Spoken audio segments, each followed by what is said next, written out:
Best varicose wines చికిత్సనే పొందండి. నొప్పి లేని చికిత్స కోసం సంప్రదించండి ఎబిస్ హాస్పిటల్. నమస్తే గురుగారు. నమస్తే అమ్మ. మన సనాతన ధర్మంలో గురుగారు గడపని లక్ష్మితో పోలుస్తాం. గడప లక్ష్మి అంటూ ఉంటాం. గడపని పూజ చేసే విధానం కూడా ఒకటి ఉంటుంది. ఏ రోజు పూజ చేయాలి, ఏ రోజు పూజ చేయకూడదు, ఎలా పూజ చేయాలి అన్నది కూడా. అండ్ గడప కూడా మనకి ఎన్నో మంచి చెడు సందేశాలను ఇస్తూ ఉంటుంది మనం కరెక్ట్గా అబ్జర్వ్ చేస్తే కనుక. మాలో చాలా మందికి ఒక్కసారి ఆ విషయాలు గుర్తు చేయరా? గడప అనేటువంటి విషయానికి వస్తే గృహప్రవేశము అనే విషయాన్ని మనం మాట్లాడుకోవాలి.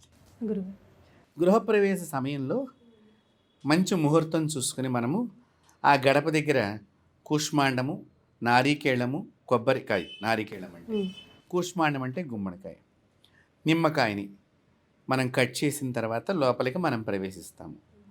అసలు ఈ గడప దగ్గర ఎవరుంటారంటే ద్వారలక్ష్మి ఆవిడ పేరు. చాలా ప్రధానమైనటువంటి దేవాలయాల్లో కూడా ద్వారదేవతలు ఉంటారమ్మా. ద్వారదేవతల్లో ఇప్పటికీ కూడా పూరీలో జగన్నాథుడిని రక్షించేటువంటి ద్వారదేవత కాళీ స్వరూపము అయినటువంటి దేవత ఉంటుంది. ఆ దేవత ఎలా కూర్చుంటుంది అంటే మనం మామూలుగా రెండు కాళ్ళ మీద కూర్చుని ఇలా చాలా సీరియస్గా చూస్తున్నట్టుగా కనిపిస్తుంది. మీరు ఎప్పుడన్నా పూరి వెళ్ళినప్పుడు, లేకపోతే జగన్నాథ మందిరాలు మనకు హైదరాబాద్లో కూడా ఉన్నాయి, ఇప్పుడు చాలా చోట్ల జగన్నాథ మందిరాలు కింద ఆ అమ్మవారు వి అనే అక్షరంతో స్టార్ట్ అవుతుంది. నేను మర్చిపోయాను అమ్మవారి పేరు, బట్ ఆవిడ కాళీ శక్తి. ఆ కాళీ విగ్రహము గడప మీద చక్కగా వాళ్ళు చెక్కి కూడా అక్కడ ఉంటుంది. పూరిలో ఇప్పటికీ ఉన్నది అలాంటి దేవత. ఆవిడ కృష్ణుణ్ణి ఎవరు కూడా చెరుపు చేయకుండా, కృష్ణుడికి ఎటువంటి దోషము తగలకుండా కృష్ణుడిని రక్షించేటువంటి అమ్మవారే ఇక్కడ ద్వారదేవతగా ఉంటుంది ఇప్పటికీ ప్రధానమైనటువంటి అన్ని దేవాలయాల్లోనూ. అలాగే ద్వారము మీద చాలా దేవాలయాలకు పెడితే గజలక్ష్మీదేవి ఉంటుంది. ఈ గజలక్ష్మి ఏం చేస్తుంది? ఈ గృహంలో ఉన్నటువంటి వాళ్ళు అంటే ఆ దేవాలయం గజాంతైశ్వర్యము, గజములు ఎట్లయితే అభిషేకం చేస్తూ ఉంటాయో ఆ మాదిరిగా రోజు వీడు అంత అభిషేక ప్రియుడు కావాలన్నట్లుగా వీరి ఇంటిలో ఐశ్వర్యం అంటే ఏమిటి? మనం ఎంతసేపు డబ్బుగా భావన చేస్తాము. అది ఆరోగ్యము, శుభాలు జరిగేటువంటి గృహము కావచ్చు, చక్కగా నిత్యము కళ్యాణం జరిగేటువంటి గృహం కావచ్చు, చక్కగా నిత్యము కూడా దాన ధర్మాలు చేసేటువంటి గృహం కావచ్చు, చక్కగా ఐశ్వర్యప్రదాయమైనటువంటి గృహం కావచ్చు, ఆనందప్రదాయమైనటువంటి గృహం కావచ్చు.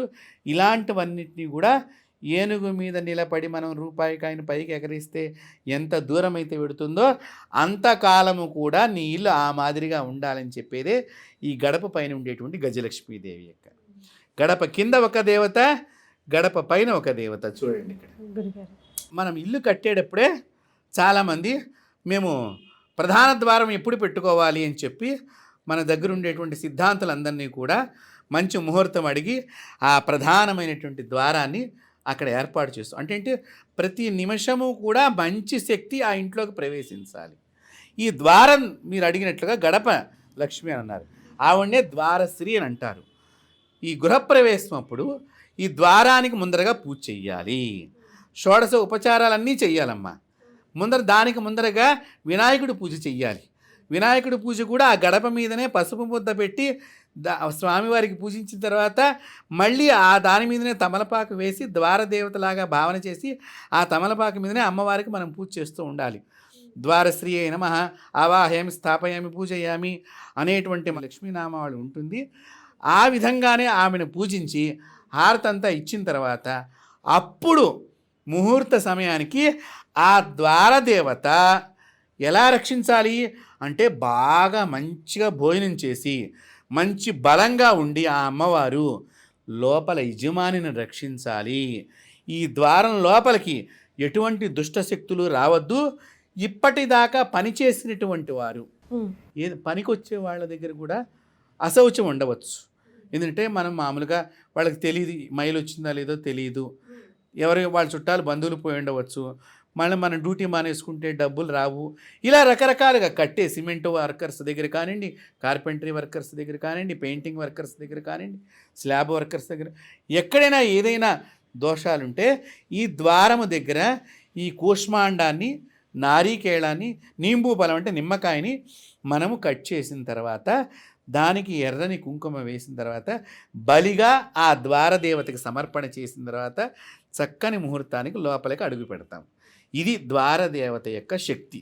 ఇలా చేస్తూ ప్రతిరోజు ద్వారదేవతకి బొట్టు గనక పెట్టినట్లయితే మీ ఇంటి లోపలికి చేతబడి బాణామతి ఇట్లాంటి ఎవరైనా మీ మీద ప్రయోగం చేసినా లోపలికి ఆ దుష్టశక్తి రాకుండా ఈ ద్వారదేవత అడ్డుకుంటూ ఉంటుంది. అప్పుడంటే ఇప్పుడు మనం మాట్లాడుకున్నదంతా చూస్తే మనం ద్వారం బయట గడప బయట ఉండే పూజ చేస్తున్నాం.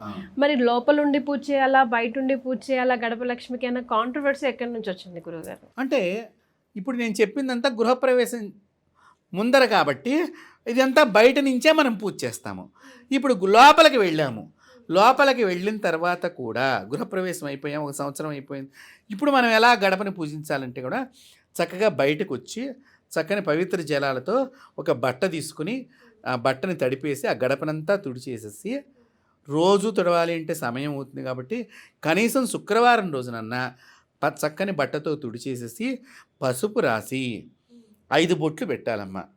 5 అంటే ఇట్లా 3గా కనిపిస్తే ఇలా 3గా సో ఉంటాయి. శుక్రవారం రోజు గడపకి తప్పకుండా చెయ్యాలి. చేసి ధూపం వేసి మీరు ఆ పక్కగానే బయట చక్కని నిమ్మకాయ కట్ చేసి పెట్టినట్లయితే ఆ ద్వారానికి చాలా బలమైన శక్తి వస్తుంది. అనారోగ్యాలు లోపలికి ఆశ్రయించవు. కాబట్టి ఇది ద్వార యొక్క పూజా విధానంలో ప్రతిరోజు ఒక బొట్టు పెట్టండి. ఆ బొట్టు మీ ఇంటిని తప్పకుండా కాపాడుతుంది. బొట్టు పెట్టినప్పుడు ఇంటి లోపల అయినా నిలబడి పెట్టవచ్చు, బయటికి వచ్చైనా పెట్టవచ్చు. కానీ గడపకి మాత్రము బొట్టు పెట్టడం అనేది ప్రతి ఒక్కరూ చేయటం మూలకంగా దానికి చాలా మీకు తెలియనంత శక్తి ప్రవేశిస్తుంది. ఎప్పుడైనా మీరు ఆ పట్టుకున్నప్పుడు కూడా ఒక్కొక్కసారి మీకు తెలియకుండా ద్వారం దగ్గర ఉండేటువంటి దేవత మీ లోపలకు కూడా ప్రవేశించే లక్షణాలు కూడా ఉంటాయి. అంత బలమైనటువంటిది. అందువల్లనే ద్వారానికి మన వాస్తు శాస్త్రంలో అంత ప్రాధాన్యతని ఇవ్వటం జరిగింది. చాలా సంతోషం గురుగారు. ఈరోజు నేను సుమన్ టీవీ ప్రేక్షకులు ఎంతో అదృష్టం చేసుకున్నాం. రకరకాల సందేహాలను నివృత్తి చేశారు. ధన్యవాదాలు. స్వస్తి.